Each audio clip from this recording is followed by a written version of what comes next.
ceux qui ne me connaissent pas ou peu de nom, je suis un vieux Meudonnais, j'ai de la famille ici au cimetière, hélas, mais mes enfants sont nés ici. Enfin, j'étais Meudonnais pendant à peu près 40 ans, avant de m'exiler dans le sud-ouest, c'est pas désagréable, mais un peu pour le pétrole. Et pour juste faire un petit résumé de le fondement de mon intervention ici, c'est que ces carrières m'ont passionné depuis très longtemps. Moi, ce n'était pas des chœurs antiques que je voulais mettre là-dedans, c'était une orchestre de jazz, enfin bon, des attitudes différentes, et des goûts peut-être, mais ce qu'on a vu est admirable. Alors, ce qui m'est intervenu, c'est que j'ai travaillé beaucoup dans la craie pour faire des ouvrages souterrains dans la craie. Et dans ce domaine-là, j'ai travaillé à l'échelle nationale et à l'échelle internationale pour d'abord travailler dans la craie, alors avec des références très précises que j'ai, pas mal de publications, et en plus, je me suis occupé d'une commission de la Société internationale de mécanique des roches qui s'occupait de, elle s'appelait Rockefeller Mechanism and Environment. C'est mécanisme de stabilité des cavités souterraines, des ouvertures souterraines. Et pendant 11 ans, j'étais à la tête de cette commission où j'ai eu évidemment les meilleurs experts à peu près à l'échelle mondiale qui travaillaient avec moi. Ça a été passionnant, c'était extraordinaire. Ça s'est passé de 87 à 99 ou quelque chose comme ça. Voilà. Alors, pour revenir à la craie, j'ai travaillé pour le stockage de Petit Couronne. Petit Couronne, dont vous entendez parler en ce moment. Il y a un stockage dans la craie qui a été fait. C'est de la craie turonienne. Le gros ouvrage que nous avons fait, c'est le stockage de propane de Gargenville. J'ai fait ça avec la société Géostock. En fait, le projet initial comportait 72 km de galeries. Ah. On n'était pas à côté du tunnel sous la Manche, on faisait le poids. Hein. C'était gros, quoi. Hein. Et alors, le projet a varié. Il y a eu la crise pétrolière, le choc pétrolier de 73. Ça s'est terminé par une douzaine de kilomètres de galeries à 150 mètres de profondeur dans la craie, la même craie. Je vais vous en montrer une photo. Ça nous a posé des problèmes incroyables dans le bon sens. C'est qu'on a été surpris par la stabilité de la craie qui a montré des résultats qu'on ne comprenait pas très bien et qui nous ont mis vraiment absolument au pied du mur devant le problème de stabilité de la craie. Je suis revenu à la craie en étant passé au pétrole d'une façon complètement inattendue. Le champ des Cofisques a tout un ensemble de plateformes qui se sont enfoncées progressivement. Elles se sont enfoncées de 10 à 12 mètres, ces plateformes. Ces plateformes sont dans la même craie que celle de Meudon. Et vous allez voir qu'il y a des points communs. Elle est à 3000 mètres de profondeur, on pourrait se dire que ça n'a rien à voir. Vous allez voir que le problème est très très voisin et il permet de remettre les choses au point. Alors je suis intervenu sur ce champ et c'est là que j'ai introduit, je ne voudrais pas dire j'ai introduit, j'ai fait introduire un brillant polytechnicien qui travaillait avec moi, un type extraordinaire, l'affaissement du ramollissement, le ramollissement de la craie, et vous allez voir que le problème ne se pose pas du tout comme il a été évoqué dans les rapports. On a travaillé après sur des stabilités de mines et de carrières pour le stockage en Angleterre, en Espagne, et surtout on a fait une expertise pour le gouvernement américain sur ces fameux phénomènes d'effondrement dits spontanés. Et à cette occasion-là, on a émis l'hypothèse qu'il y avait un mécanisme très spécial qui arrivait au-dessus pour ces effondrements dits généralisés, qui sont des effondrements spontanés, qui sont très brutaux et qui sont extrêmement dangereux, et on va mettre les choses au point. Alors, pour les carrières à rondelles, le problème est envisagé sous 3 aspects. Le comportement mécanique de la craie elle-même, hein. Ensuite, la stabilité de la structure des carrières, et puis il y a un autre problème à l'échelle au-dessus, la stabilité du versant. Et je parle de l'ensemble du versant. Les remblais, c'est un problème de mécanique des sols, c'est pour les constructeurs. Je parle de la stabilité du versant complète, hein, en carrière comprise. Alors, sur la structure de la craie, il faut mettre les choses bien au point et être bien précis. Je vais parler sous le contrôle de Michel Colchen ici, qui va rattraper si j'ai des bêtises. Hein. Voilà. Il y a 2 choses très différentes dans la craie. Il y a les craies qu'on appelle pures. Pour nous, les craies typiques. Ce sont des craies dans lesquelles il n'y a que les débris de ces microbêtes, les coccolithes, hein, qui sont des tout petits débris d'algues calcaires, je crois, et qui sont dans une espèce de soupe. Et entre ces petits nuages, entre ces coccolithes, dans les craies typiques, il n'y a pas de pont solide, il n'y a pas de ciment. Autrement dit, on a un agrégat microscopique d'une espèce de soupe qui tient, j'allais dire, comme un pâté de sable. C'est-à-dire qu'il tient parce qu'entre les grains, il y a des micro-ponts d'eau capillaire. Je vous fais rentrer dans l'intimité de la craie. Et ça tient par ces petits ponts d'eau capillaire qui sont tout petits. Ça, ce sont les craies typiques, les craies pures. Dès qu'il y a un autre minéral, et la nature nous en fournit tous des bases, du magnésium, du fer, du calcium, du carbonate, il y a des petits ponts d'eau qui viennent se renforcer et, par un ciment, et la craie tourne tout doucement vers un calcaire glauconieux, vers un calcaire, etc. Enfin, il y a toutes les variétés, mais on n'est plus dans la craie typique. Et ces craies typiques, dès qu'il y a une impureté, elles deviennent beaucoup plus costauds. Alors, le problème qui a été évoqué sur la stabilité de la craie quand on change sa teneur en eau, quand on la mouille, il est posé complètement de travers dans les rapports, mais complètement de travers. Alors, voilà ce qui se passe quand vous avez une craie sèche. Ceux d'entre vous qui ont été au lycée, au tableau, ont le souvenir, quand on pose la craie sèche sur l'éponge, elle se ramollit. Sa teneur en eau passe de pratiquement 0% à 10 ou 15%. Et c'est simplement parce que les petits ponts d'eau capillaires, qui étaient tout petits, qui exercent des forces très violentes, sont élargis et deviennent plus forts. Mais une fois qu'on est à 15 à 20% de teneur en eau, il n'y a plus de perte de porosité. Les piliers des carrières de craie sont entre 50 et 80% d'eau. Autrement dit, quand elle passe de 50 à 100% d'eau, la craie, ça lui fait ni chaud ni froid. Elle s'en fout. Les ponts d'eau capillaires ont déjà grossi. Il reste la tenue de ces petits ponts d'eau capillaires, mais qui sont élargis. La craie s'est affaiblie, mais il n'y a absolument rien à craindre. Si les cavernes étaient complètement sèches, si les piliers étaient secs, alors là, il y aurait quelque chose à craindre de ce côté-là. Donc, ce problème de teneur en eau, de variation de teneur en eau, la meilleure preuve d'ailleurs, c'est que les galeries qui baignent dans l'eau, les piliers sont parfaitement stables, il n'y a aucun désordre qui a été calculé, et dans la zone où il y a cette espèce de marnage, il n'y a absolument rien à craindre. Le deuxième point, qui n'a jamais été évoqué dans aucun rapport, alors on peut passer à la suivante, la diapo suivante. Le deuxième point, voilà la structure de la craie, vous l'avez, voilà. Alors sur les craies ici, sur les craies pures, voilà ce qui se passe. Alors dans les craies minérales, avec un minéral secondaire, il y a des ponts solides entre les grains, et la résistance augmente. On n'a jamais regardé dans les piliers de craie dedans, et ce serait très intéressant, il y aurait vraiment une étude à faire. Il y a des craies qui sont des craies à silex. On a tous vu les silex que les Allemands ou les STO se sont acharnés à enlever dans les galeries. Et ces craies, il y a une transition vers des craies impures, et ces ponts solides entre grains nous donnent une résistance qui augmente, avec un comportement mécanique qui est beaucoup plus costaud. Autrement dit, premier argument, il n'y a pas d'affaiblissement à craindre pour l'ennoyage des zones qui sont déjà saturées à plus de 50%, il n'y a rien à craindre. Le problème d'affaiblissement est mal posé. Ce n'est pas dans cette échelle-là de teneur en eau qui se pose, c'est quand on passe de la craie sèche à la craie largement saturée. Deuxième problème, on a probablement sous-estimé dans tous les essais qui ont été faits la résistance de la craie parce qu'on n'a pas considéré ces craies impures. Ce serait quelque chose à voir. Si j'avais des moyens, si j'avais un stagiaire, si je pouvais avoir un étudiant, je l'enverrais directement sur ce petit problème. Maintenant, il faut que je vous entraîne encore un petit peu plus loin dans l'intimité de la craie. C'est qu'il y a dans la craie des phénomènes de réarrangement de ces petits grains les uns contre les autres. Ces petits coccolites vont se frotter les uns contre les autres, enfin tout bien, tout honneur, et ils vont augmenter la résistance de la craie.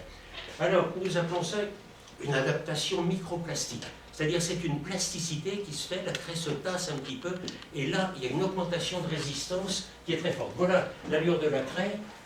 Michel Colchen pourrait vous en dire beaucoup plus long que moi là-dessus. Voilà les coccolites, vous voyez ces petits grains, c'est des débris d'algues, ils sont assemblés en cocosphère, c'est très très joli, mais entre ces ponts-là, ici, dans une craie typique, on ne voit absolument aucun lien solide, on ne voit pas de ciment. Et dès que la craie devient rechargée par une autre impureté, on a ces petits ponts solides qui arrivent entre grains. Alors, le troisième élément maintenant, si on vient, on va repasser là-dessus, on peut aller un petit peu plus loin encore, on va revenir là-dessus. Le deuxième, voilà ici, voilà, le problème, c'est que c'est cette adaptation microplastique que dans les chantiers, nous n'avons pas réussi à mettre en évidence, parce que c'est très léger comme phénomène, c'est presque indétectable, mais c'est à l'origine de stabilité anormale qu'on constate dans certaines galeries. Maintenant, il y a un autre effet que personne ne considère jamais, et dont j'ai eu l'évidence dans les chantiers que j'ai faits, c'est que quand vous ouvrez une énorme galerie souterraine, imaginons 4 ou 5 mètres de diamètre, enfin, dimension comme celle-ci, vous avez tout autour de la galerie des écoulements d'eau qui se font quand on est sous la nappe. C'est le cas pour ce qui s'est passé à Meudon, certainement. Quand on est sous la nappe, il y a des petites lignes d'eau qui viennent vers la galerie. Ces lignes d'eau, sur le long de ces lignes d'eau, la pression diminue. Qu'est-ce qu'on fait quand la pression diminue? On dépose un calcaire secondaire. Autrement dit, il y a une espèce de micro-cimentation qui se fait à l'intérieur de la craie. Ce phénomène est à l'origine de ce que nous avons vu dans ces galeries du Vexin. Ça, c'est un design de galerie que nous avions fait dans les années 70 pour faire un stockage de propane. C'est là-dedans qu'on a fait nos 17 km de galerie. Vous voyez une forme ovoïde, ici, qui a donné une stabilité extraordinaire à 150 mètres de profondeur. Extraordinaire. Et vous voyez qu'ici, il y a non pas une petite ligne de rupture, mais c'est un petit lit de silex, un joint de silex, qui ne sont pas sédimentaires, mais je pourrais nous en dire, qui sont de la migration de la silice et qui a renforcé probablement la voûte dans cette zone-là. Alors vous voyez, on avait pris dans ces galeries, juste pour vous, cette forme ovoïde qui nous a permis d'avoir une très bonne distribution de contraintes, une forme très harmonieuse. Et ici, on avait des surcroîts de contraintes, ici en clé, qui nous ont donné une stabilité extraordinaire pour ces galeries. On passe à la suivante. Là, nous avons 4 phénomènes qui jouent dans le bon sens, dans le sens favorable pour la craie. Il y a cette amélioration par une minéralisation secondaire qu'on a mise en évidence au muséum après des analyses. Il y a ces ruptures, ici cette adaptation microplastique, il y a l'effet des impuretés dans la craie. Vous voyez qu'il y a 3 ou 4 phénomènes dont on ne parle pas assez dans la craie et qui sont à l'origine de très bonnes de stabilité anormale, quelquefois bien meilleure que ce qu'on pouvait espérer.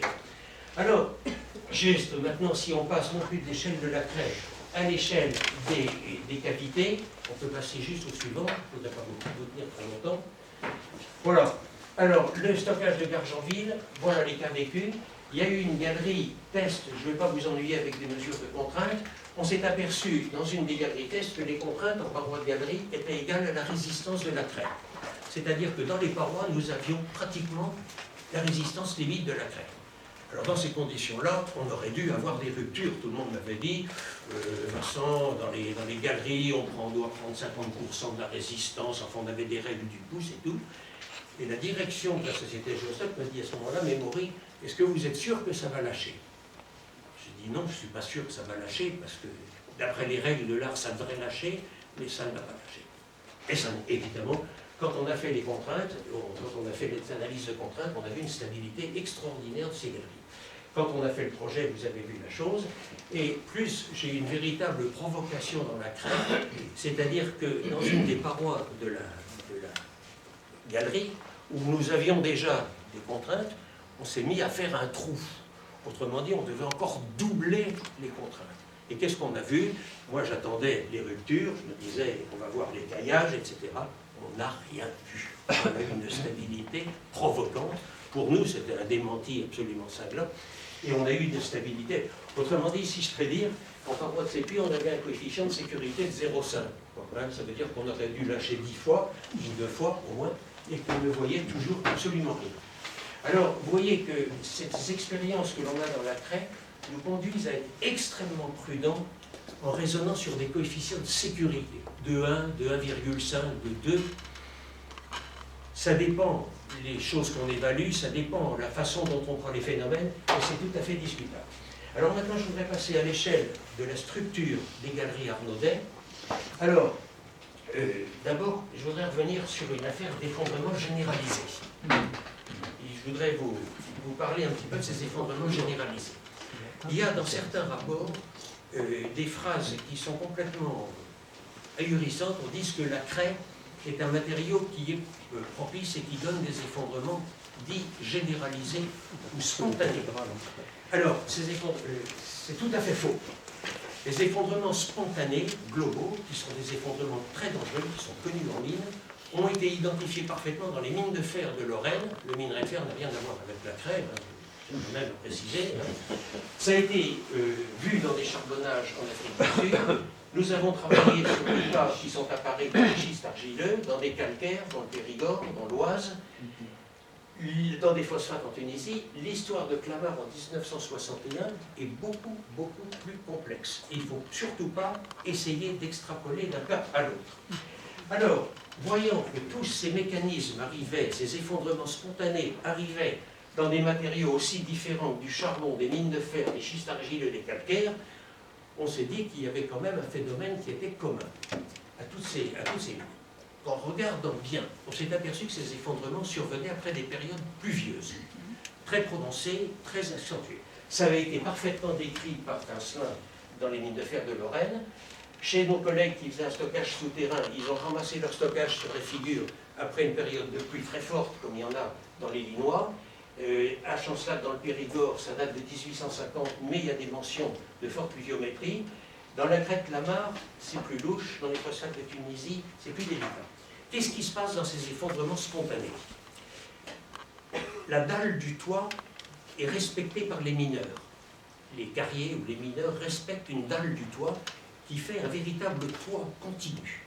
Et dessous, il y a les piliers. Qu'est-ce qui se passe quand l'ensemble du massif va se déformer? Eh bien, il y a l'eau qui peut se mettre en pression dans le toit immédiat des galeries. Si par chance, il y a un boulon de mine, il y a une faille, il y a quelque chose qui fait le drainage, il n'y a pas de problème.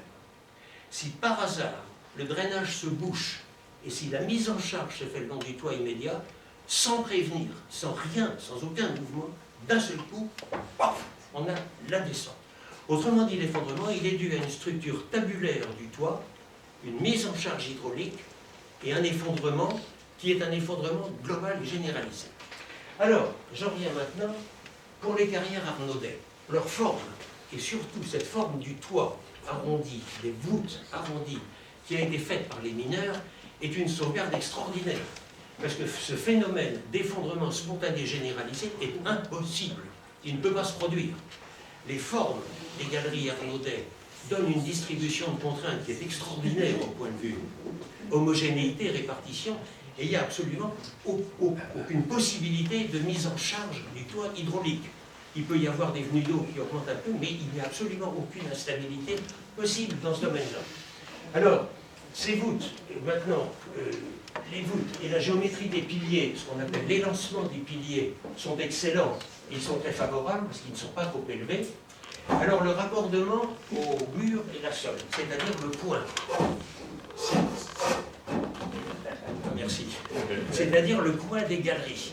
Le point, là. Et madame est assise. Hein? Le point. Là, il y a une concentration de contraintes qui est très mauvaise. Et quand nous avons visité les galeries dans les années 85-90, j'ai empoisonné à peu près toute la famille Gosset pour essayer de trouver des instabilités. J'ai rien pu voir. Rien pu voir.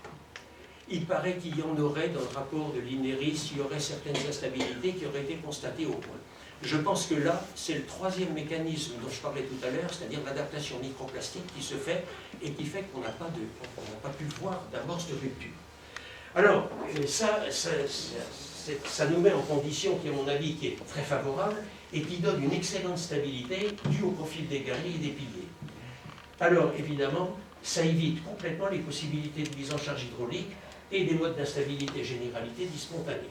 Alors maintenant, il y a certains piliers, dans les zones nord en particulier, j'en ai le souvenir, mais je voudrais me ranimer un petit peu mes souvenirs, qui peuvent être à l'origine de désordres locaux.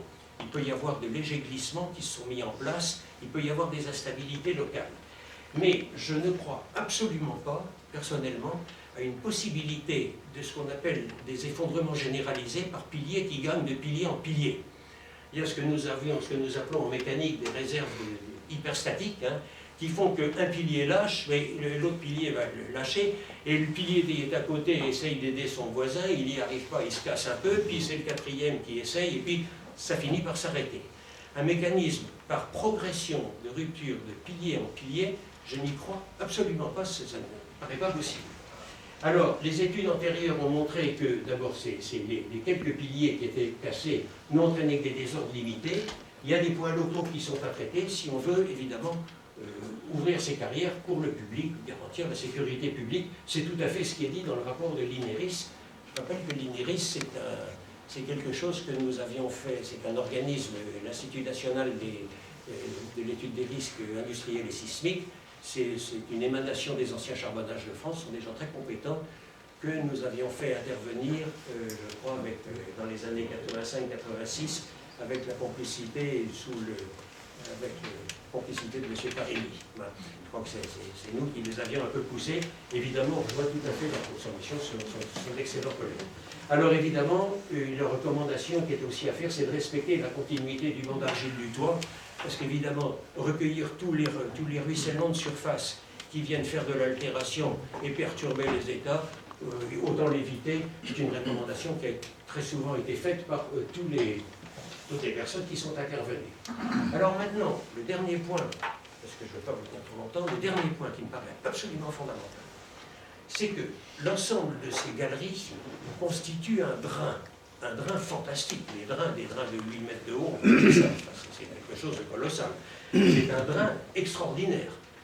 Et ce drain fait que toutes les pressions d'eau ne peuvent jamais monter dans tout le versant. Autrement dit, on ne peut pas avoir de pression fluide dans ce versant parce qu'ils sont complètement, on a ce qu'on appelle un rabattement des eaux vers la carrière.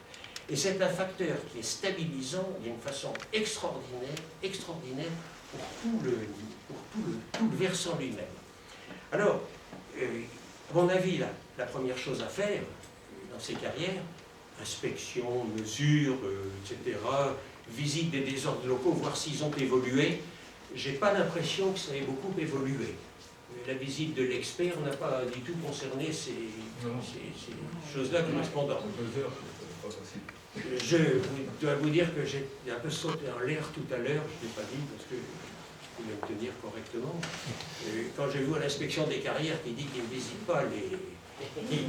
pas les endroits qui sont des risques d'effondrement, il faut la supprimer, l'inspection des carrières. Il faut la supprimer parce que si les pompiers disent qu'ils vont plus en feu, bon, oui. Je vais faire noter parce que le risque est élevé, c'est pas du tout ce qu'il dit. Il dit l'inspection générale de Carrette arrête ses missions de surveillance dans les galeries dans lesquelles l'analyse du risque a conduit à l'appréciation d'un risque très élevé. Mais il ne dit pas du tout que c'est ce qu'il câble, donc. Mais c'était ambigu. Le maire, quand il nous l'a lu le 16 janvier, on a tous cru que c'était une appréciation qui s'appliquait à Meudon. Non, c'était juste un petit rappel. Le IGC n'est pas fou, il ne fait pas courir, il n'envoie pas au casse-pied ses inspecteurs.